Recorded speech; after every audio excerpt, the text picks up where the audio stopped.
جنة جنة هذا ما تمنى. Bismillahirrahmanirrahim. Assalamualaikum warahmatullahi wabarakatuh.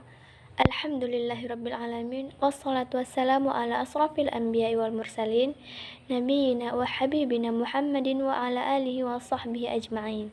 Amma ba'du. Pada kesempatan kali ini saya akan menjelaskan mengenai metode pembelajaran.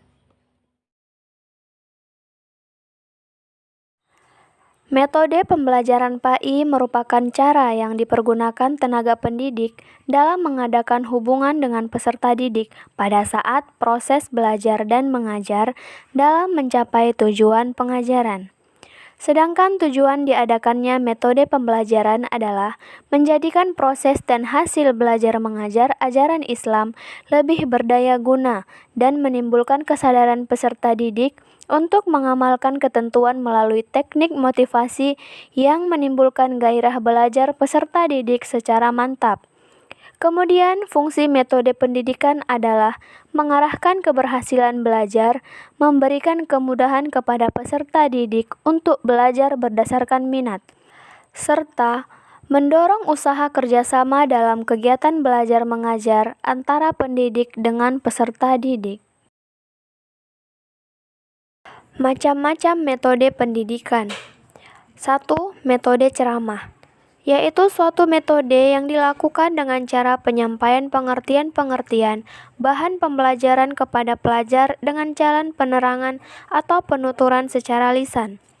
Tujuan yang hendak dicapai dari metode ini adalah untuk memberikan dorongan psikologis kepada peserta didik. Yang kedua, metode diskusi, yaitu suatu sistem pembelajaran yang dilakukan dengan cara berdiskusi. Dalam metode ini, pertanyaan yang diajukan mengandung suatu masalah dan tidak bisa diselesaikan hanya dengan satu jawaban saja.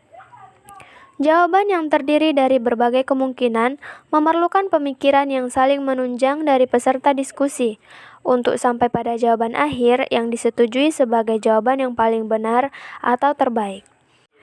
Yang ketiga, metode tanya jawab dan dialog, yaitu penyampaian pembelajaran dengan guru mengajukan pertanyaan dan pelajar atau siswa menjawabnya atau berdialog dengan cara saling bertukar pikiran. Metode ini secara murni tidak diawali dengan ceramah, tetapi sebelumnya murid sudah diberi tugas membaca materi pelajaran tertentu dari sebuah buku. Makhluk Allah yang diberi kewajiban dalam mencari ilmu adalah manusia, yang mana ilmu tersebut berguna untuk bekal kehidupannya di dunia maupun di akhirat.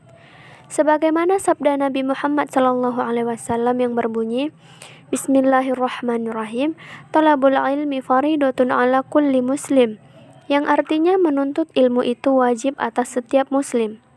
Selain itu, dijelaskan dalam Al-Quran surat Al-Mujadalah ayat 11 yang berbunyi, A'udzu billahi minasyaitonir rajim, Bismillahirrahmanirrahim.